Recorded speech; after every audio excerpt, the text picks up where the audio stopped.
Hi guys, welcome to my channel. So before we get started, make sure to hit that like button, also subscribe to my channel.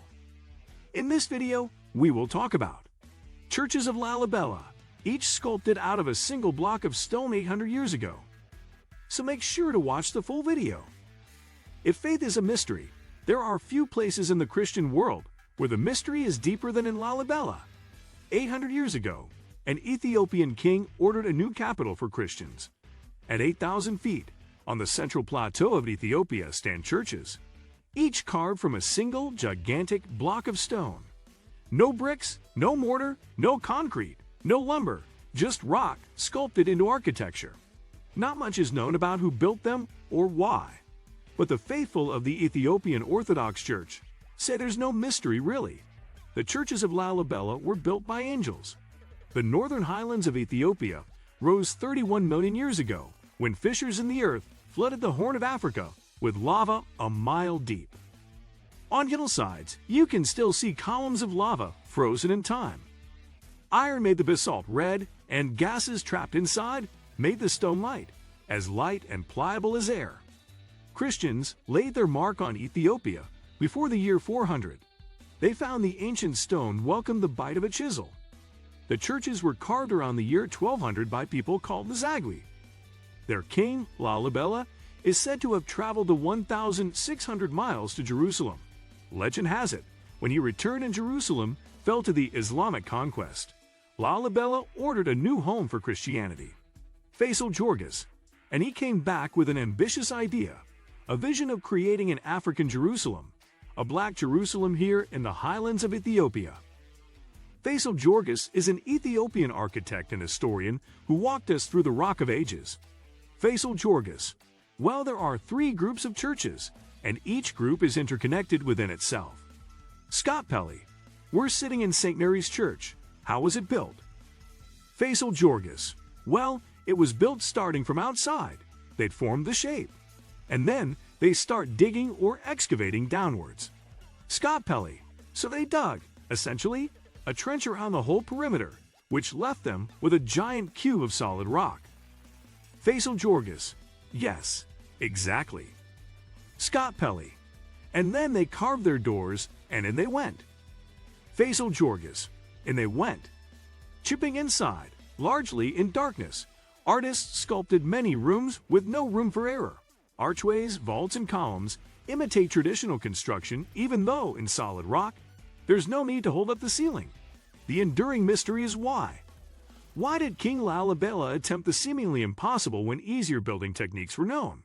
Scott Pelly. As the story goes, he was helped by angels. Faisal Jorgis. Yes. Scott Pelly, who worked on the project overnight. Faisal Jorgis. I think I would rather take this as a symbolic thing because. Scott Pelly. Do you not have any experience working with angels in architecture? Faisal Jorgis. Well, I get inspiration from angels. The site of the churches covers about 62 acres. It's divided by a stream King Lalibela christened, the River Jordan. The largest church covers around 8,000 square feet. Each is about 4 stories tall. But their most astounding dimension cannot be measured. It is the length to which they summon adoration. Faisal Jorgis. This is considered to be a holy place, that coming here as a devout Christian is a very strong sign of their belief. Some people travel hundreds of kilometers to get here on foot, and they have been doing it for several centuries. The churches are open for worship year-round, but we were there Christmas Eve, when nearly 200,000 pilgrims rose to heaven on a path descending into the earth. Many walked for days or weeks, fasting, robed in white, an ordeal that is rinsed from the disciples in the tradition of Jesus. Any Ethiopian, over the age of 30, cannot forget the suffering of drought and war, and 1 million people lost to starvation. And so, having known poverty in this life, they've invested their souls in the next. Tued Yigsaw told us, I believe God is here. I came with faith. Her neighbor, Gite Ababil, and his daughter told us they'd walked from their farms nearly 100 miles away, a journey of 3 days. Scott Pelly. God can hear your prayers anywhere. Why did you feel you had to be here? Tued Yigsaw. Translation. So that God can see our devotion, she said, and our dedication. Gete Atabiu. Translation: We were very tired, he said. We were falling and getting back up throughout the journey, all to see the celebration here, and God will recognize our effort. The Christmas celebration Ethiopians called Jenna compresses them, shoulder to shoulder, to fast and chant and praise all night till dawn brings Christmas Day. The Ethiopian Orthodox Church claims to be among the earliest capitals of Christianity thanks to a mysterious figure of the Hebrew Bible. The faithful believe that the Queen of Sheba left Ethiopia, went to Jerusalem where she met King Solomon. From that meeting came a son, and when the son was an adult, he returned to Ethiopia with 12,000 Israelites and the Ark of the Covenant, containing the tablets with the Word of God, the 10 Commandments. And the Ark remains in Ethiopia, according to the priests of the Orthodox Church. We met Sidi Selassie Mesdabu, the head priest of Lalibela, at the Church of St. George, which was last to be built and judged to be the masterpiece. Scott Pelly. I met a woman on Christmas Day who had spent 3 days walking here. Who are these pilgrims? Sidi Selassie Mesdabu. Translation: These are believers, he told us, not just 3 days, even 3 months sometimes. When there was no air travel or buses, people used to travel from various parts of the country for months to come here and celebrate with us. The celebration beats to the rhythm of ancient instruments, the kibero double-headed drum, and a rattle called the sistrum, whose sound was known in North Africa 3,000 years before Jesus. Scott Pelly. On Christmas Eve, we watched you and your priests lead the chant all night long. What are you saying in that chant?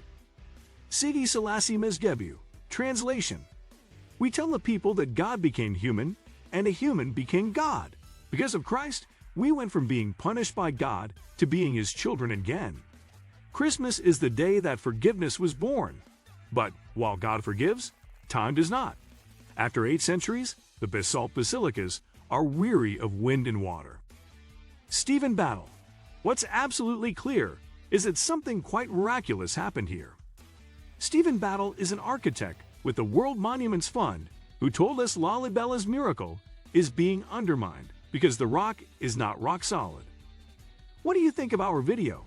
Let me know in the comment section below. If you enjoyed this video, make sure to hit that like button. Also subscribe to our channel before you go. Thank you for watching.